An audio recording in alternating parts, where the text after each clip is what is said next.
శ్రీమాత్రే నమ. జయ గురు దత్తాత్రేయ నమ.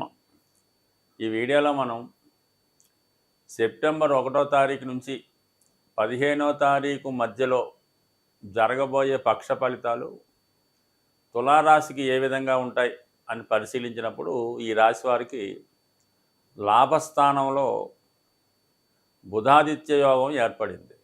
అంటే మిగతా రాశుల వారికి ఎలాగున్నా ఈ రాశి వారికి భాగ్యాధిపతి లాభస్థానంలోకి రావడం, అక్కడ ఉన్నటువంటి రవితో కలియడం వల్ల జాతకుడికి వృత్తిలో అనూహ్యంగా అభివృద్ధి, పదవి రాజకీయ నాయకుల నుంచి అనుకూలత ఏర్పడుతుంది.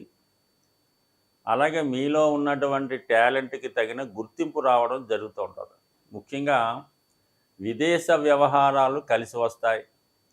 బాగా ఉన్నత స్థాయిలో ఉన్నటువంటి వ్యాపార వర్గం వారి దగ్గర నుంచి కానీ, రాజకీయ వర్గం దగ్గర నుంచి కానీ మీకు సంపూర్ణ సహకారం లభిస్తుంది. మీ యొక్క అభివృద్ధికి వాళ్ళు కారణమవుతుంటారు. మీ టాలెంట్ను వాళ్ళు ప్రోత్సహించే ప్రయత్నం కూడా చేస్తూ ఉంటారు.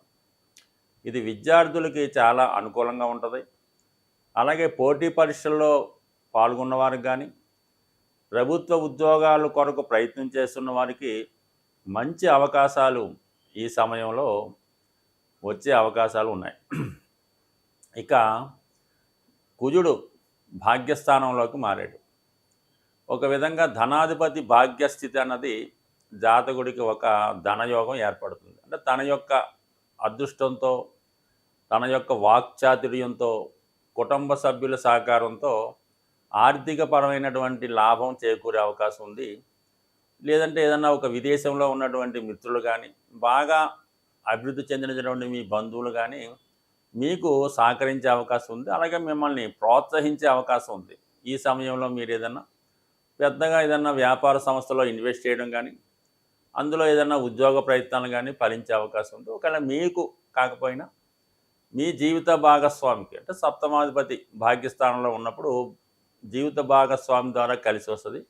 ముఖ్యంగా స్త్రీలకి భర్త ద్వారా కలిసి వస్తుంది. అంటే కుజుడు భర్తకారకుడు కాబట్టి ఈ రాశిలో ఉన్నటువంటి స్త్రీలకి భార్య ద్వారా, అంటే భర్త ద్వారా అదృష్టాన్ని కలిగే అవకాశం ఉంది. వాళ్ళకి ఏదైనా విదేశీ అవకాశాలు కానీ, పదవిలో అభివృద్ధి కానీ వచ్చే అవకాశం ఉంది.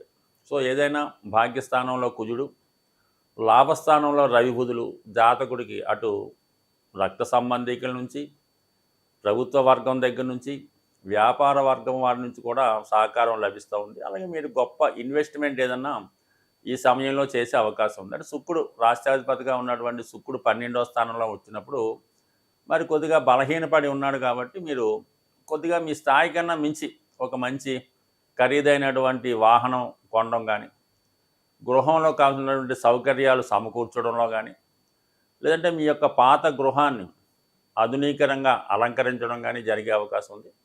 సో కొంతమంది ఆధ్యాత్మిక సంబంధించినటువంటి కార్యక్రమాల్లో ఉన్నవాళ్ళు, సేవాభావంలో ఉన్నవాళ్ళు ఏదైనా ఒక ఆశ్రమం లాంటిదో, ఒక చిన్నపాటి ప్రార్థనా మందిరం అనొచ్చు, దేవాలయం అనొచ్చు, అటువంటిది నిర్మించే అవకాశం ఉంది. సో ఏదైనా ఆధ్యాత్మిక పరంగా కొన్ని ఖర్చులు పెడతారు. అలాగే మీ యొక్క సంపదని పెంచుకునే ప్రయత్నం కూడా చేస్తారు. ఈ సమయంలో గతంలో దూరం అయిపోయినటువంటి మీ మిత్రులు కానీ, మీ శ్రేయోభిలాషులు కానీ మళ్ళా మిమ్మల్ని కలుసుకునే ప్రయత్నం చేస్తారు. అంటే చాలా కాలం తర్వాత మీరు మీ ఆత్మీయుల్ని కలుసుకోవడం వల్ల వారి యొక్క క్షేమ సమాచారాన్ని తెలుసుకొని వారి కొరకు, వాళ్ళ అవసరాల కొరకు, వారి అభివృద్ధి కొరకు తప్పనిసరి పరిస్థితుల్లో మీరు కొంత ఆర్థిక సహకారం అందించవలసి వచ్చి ఉంటుంది. సో ఏదైనా మీ యొక్క సేవాగుణం, మీ యొక్క దానగుణం ఈ సమయంలో ఇతరులు దాన్ని బాగా ఉపయోగించుకునే అవకాశం ఉంది. మీ యొక్క మొగమాటం వల్ల మీరు కొంత నష్టపోయే సమయం కూడా ఈ సమయంలో ఉంది. కాబట్టి చాలా వరకు ఎవరికన్నా ఈ సమయంలో మిమ్మల్ని మీ సహకారం అడిగిన వారికి ఎంతవరకు కరెక్టు అన్నది 1-2 సార్లు ఆలోచించి డిజైర్గా కంపల్సరీగా వాళ్ళు నిజంగా ఇబ్బందుల్లో ఉన్నారంటేనే సహాయం చేయాలి తప్ప మీ దగ్గర ఏదో డబ్బులు ఉన్నాయి కదా, మీరు ఏదో ఒక సమస్య చెప్తే సహాయం చేస్తారనే ఉద్దేశంతో ఈ సమయంలో మోసం రూపంలో మీ దగ్గర నుంచి కొంత ధనాన్ని వాళ్ళు తీసుకోవడం కానీ, లేదంటే ఏదన్నా ఒక ఫేక్ ఇన్వెస్ట్మెంట్ సంస్థలో కానీ, వ్యాపార సంస్థల్లో కానీ, ఏదైనా రియల్ ఎస్టేట్ సంస్థలో కానీ మీతో పెట్టుబడి పెట్టించి చాలా వరకు కమిషన్ రూపంలో వాళ్ళు పొందడం కానీ ఈ విధంగా జరిగే అవకాశం ఉంది. కాబట్టి మీరు ఇక్కడ ఈ స్వదేశంలో ఉన్న విదేశంలో ఉన్న మీరేదన్నా ఈ సమయంలో ఒక ఆస్తి మీద లేదంటే ఒక ధర్మ సంస్థకి ఏదైనా ధనం ఇవ్వాలన్నా చాలా బాగా ఆలోచించి నిర్ణయం తీసుకొని ఇవ్వాలి తప్ప మన మిత్రుడే కదా, మనకు ఆత్మీయుడే కదా, వీడు ఖచ్చితంగా మనకు హెల్ప్ చేస్తాడని వారిని నమ్మి మీరు ఏదన్నా కొనడం కానీ దేనిలోనే ఇన్వెస్ట్ చేయడం కానీ ఎవరికన్నా అప్పు కానీ ఇచ్చినతో ఇంచుమించుగా అది మీకు తిరిగి రానట్టే అనుకోవాలి తప్ప ఇటువంటి పరిస్థితుల్లో మీరు ఏ విధంగా కూడా మీ ఇటువంటి ప్రయోగాలు చేయొద్దు.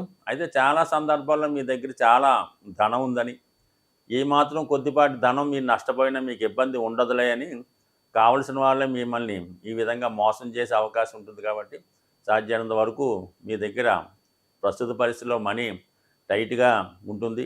ప్రతి విషయానికి తప్పనిసరి పరిస్థితుల్లో కొంత ఖర్చు పెడతారు కానీ కొన్ని తప్పవు కదా, అది నడుస్తుంటాయి. అది చూసి మిగతా వాళ్ళు చాలా బాగున్నారని అనుకుంటూ ఉంటారు. ఏదైనా కొంతవరకు గుట్టుగా గోప్యంగా వ్యవహరించడం మంచిది. సో ఏదైనా ఈ సమయంలో మీకు ఆర్థికపరమైనటువంటి లాభం ఉన్నప్పుడు కూడా అది వేరే రూపంలో నష్టపోకుండా జాగ్రత్త తీసుకుంటే అదే మీరు సంపాదించినంత గొప్పగా భావించే అవకాశం ఉంటుంది. సో మనకి ఈ సెప్టెంబరు 1 నుంచి 15వ తారీఖు మధ్యలో ఈ శుక్రగ్రహం అంటే అన్ని రాసుల వారికి ఆర్థిక స్థితిని పెంచే గ్రహం కానీ సౌకర్యాలు ఇవ్వాలన్నా, ధనం ఇవ్వాలన్నా, వాహనం ఇవ్వాలన్నా, పెళ్ళి జరగాలన్నా, భార్యతో సౌఖ్యం కలగాలన్నా, సుఖంగా నిద్రపోవాలన్నా ఖచ్చితంగా శుక్రుని యొక్క బలం అన్ని రాసుల వారికి ఉండాలి. మరి గోచార రీత్యా శుక్రుడు బలహీనపడినప్పుడు ప్రతి ఒక్కరికి కూడా ఆర్థిక పరిస్థితి ఇబ్బంది పడుతుంది. అలాగే ఏదో కారణం వల్ల భార్యాభర్తల మధ్య విభేదాలు కానీ లేదంటే వాళ్ళ మధ్య ఏదో చికాకులు కానీ వచ్చే అవకాశం ఉంటుంది. కాబట్టి ఈ సమయంలో ఖచ్చితంగా ప్రతి ఒక్కరూ కూడా మరి శుక్రగ్రహ అనుగ్రహం కోసం లక్ష్మీ అమ్మవారిని శుక్రవారం రోజు ఆరాధించడం వల్ల కుంకుమ పూజ లాంటివి చేసుకోవడం, లలితా సహస్రనామం, శ్రీ సూక్తం లాంటివి చదువుకోవడం వల్ల ముఖ్యంగా మీ కుటుంబంలో ఉన్నటువంటి స్త్రీలని గౌరవించడం వల్ల వాళ్ళకి ఏదైనా ఖరీదైనటువంటి పట్టు వస్త్రాలు సమర్పించడం, వాళ్ళు సంతోషపరిచే విధంగా వాళ్ళకి ఏదైనా స్వీటు ఇవ్వడం వల్ల మీ కుటుంబంలో ఎవరైనా పర్లేదు, మీ యొక్క సిస్టర్ అయినా, మీ యొక్క కుమార్తె అయినా, తల్లిగారైనా వాళ్ళకి సంతోషపరచడం వల్ల శుక్రుడు యాక్టివేట్ అయ్యి మీకు ఇటువంటి అదృష్టాన్ని ఇవ్వడం జరుగుతూ ఉంటుంది. సో ఆ కారణం వల్ల ఏంటంటే మీరు శుక్రగ్రహ అనుగ్రహం కోసం అమ్మవారిని ఆరాధించండి. అలాగే ముఖ్యంగా ఈ నెల ప్రారంభంలోనే వస్తున్నటువంటి మాస శివరాత్రి రోజు శివుడికి అభిషేకం జరిపించుకోవడం వల్ల మీకు కూడా ఈ నెలంతా కూడా సౌకర్యంగా ఉండే అవకాశం ఉంది. అంటే శివుణ్ణి మాస శివరాత్రి రోజు అభిషేకం చేయడం వల్ల కానీ దర్శనం చేసుకోవడం వల్ల కానీ నెలంతా కూడా మీకు ఆ క్రెడిట్ దక్కుతూ ఉంటుంది అన్నమాట. నెల మొత్తం అభిషేకం చేస్తే ఎటువంటి ఫలితం వస్తుందో ఇటువంటి ఫలితం ఈ ఒక్క మాస శివరాత్రి రోజు చేసుకోవడం వల్ల లభిస్తూ ఉంటుంది. సో అందువల్ల కంపల్సరీగా మాస శివరాత్రి చేసుకుంటూ ఆ రోజంతా కూడా విధి విధానంగా నియమంగా ఉండడం వల్ల ఎటువంటి చికాకులైనా మరి శివుని అనుగ్రహంతో పోయే అవకాశం ఉంది. శివుని అనుగ్రహం ఉంటేనే మీకు సంపద కలుగుతుంది. శని భగవానుడు మిమ్మల్ని అనుగ్రహించే అవకాశం ఉంటుంది. కాబట్టి కంపల్సరీగా ఇది పాటించండి.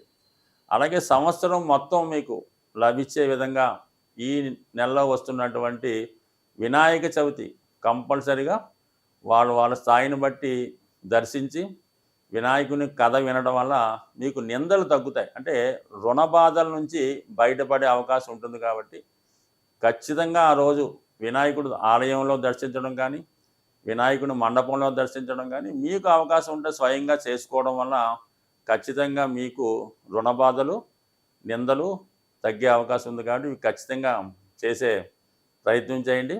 ఖచ్చితంగా మరి రాబోయే నెలంతా కూడా మీకు మంచి జరిగే అవకాశం ఉంది.